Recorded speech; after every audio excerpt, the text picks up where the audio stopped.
खुलुमबाय गिबियावनो बयनिसिमबो गाहाम हामलायनायखौ जासिहरबाय दिनैनि प्राइम 24 हेडलाइन स्टुडियाव धेमाजि जिल्ला सानजारि नोगोरनिफ्राय रादाबखौ फरायदों आं आमिना सरगियारिया 29 जुन खालारखालि दुलाराय ब्रह्म धोरोम आफादा रुंसारि प्रियंका बर'नि राहा गोथे जानाय नखरखौ राहा मोनजासिम मन्दिरनि जिरायसालियाव थानो थाखाय राहा होनाय जादों। गाहायै थांनाय 28 जुन खालारखालि गुवाहाटीआव गोबां अखा हाना गोजौनिफ्राय हाजोआ गिसिखाना गोग्लैसिनना बयजोंबो मोनथिजानाय आसामनि एबा बर'नि सासे हाथरखि प्रियंका बर'आ जोंनि बुहुमनिफ्राय अबथिरा जिउ गोमालाङो। गाहायै बिथाङा न' सिङाव गावनि न'खौ फोसाबबाय थानाय समावनो बे जाथाया जायो। बिथांखौ जेब्ला बेबादि जाथाय जाखांनायनि उनाव देहा फाहामसालियाव लाङो अब्ला देहा फाहामगिरिया दुखुनांथाव रादाब होयो। दा बिथांमोननि बेबादि न'-बाङा बायजोबना राहा गोथेना थानायखौ नुना दुलाराय ब्रह्म धोरोमनि मन्दिरनि जिरायसालियाव बिथांमोनखौ राहा मोनजासिम थानो होनाय जासिगोन होनना दुलाराय ब्रह्म धोरोमनि आफादनि आफादगिरि अमरेन्द्र ब्रह्मआ फोरमायदों। दानिया फै गुबैयै जाथाया माबादि जामारनायमोन बेखौ प्रियंका बर'नि बिफानिफ्राय मोनथिना लादिनि।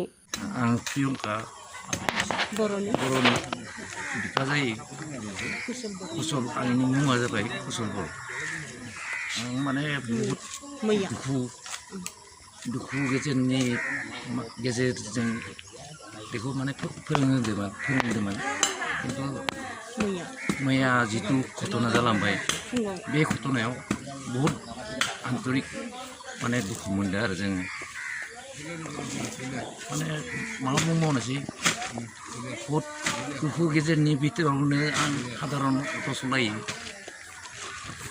अट' सलायनानै बेखौ फोरोंहोदोंमोन डान्सनिफ्राय कलेजनिफ्राय लांलाय लाबोलाय गेट खालामनानै थाङै बे बाहेरायावबो बहुत गिदिंबाय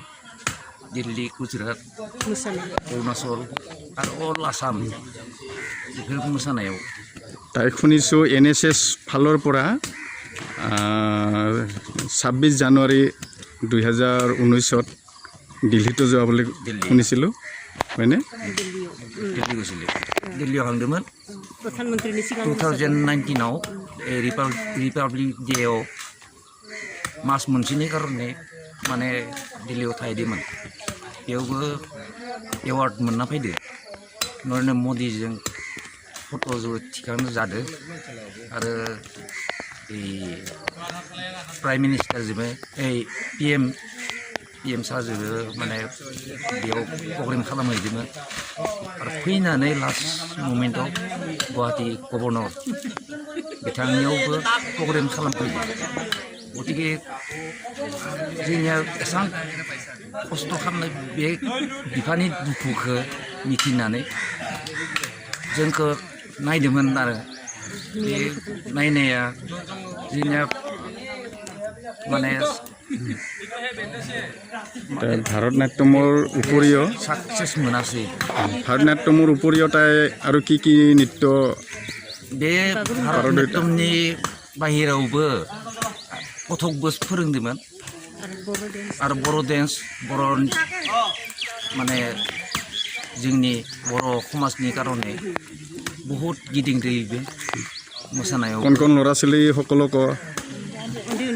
তাই নৃত্য শিকাইছে दा बर्तमान गुवाहाटीनि हिरिम्बापुरनि उन्दै गथ'फोरखौबो बे फोरोंहोदोंमोन जिथिया डेन्स जायो बिहु बा बैसागुआव जोंनियाव बेहाय माने फांसन जायोमोन बे फांसनावबो हेफाजाब होदोंमोन।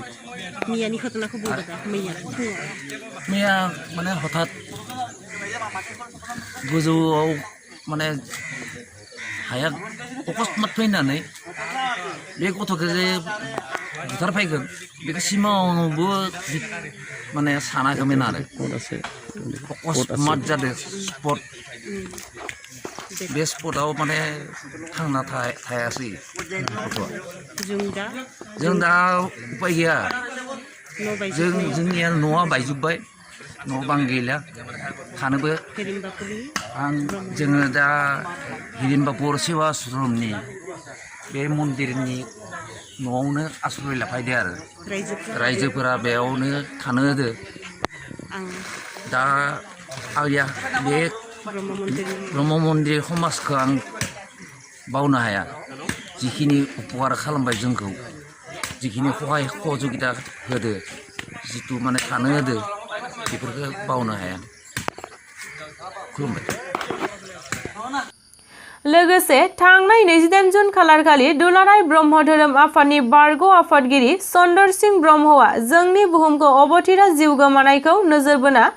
दुलाराय आसामाव ब्रह्म धोरोमनि सिबियारिफोरा बिथांनि जिउआ अरायबो गोजोनै थाथों होनना आनान गसाइनि साखाथियाव आरज गाबो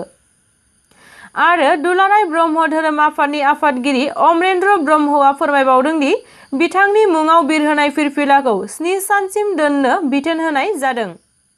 गोजोन्थों।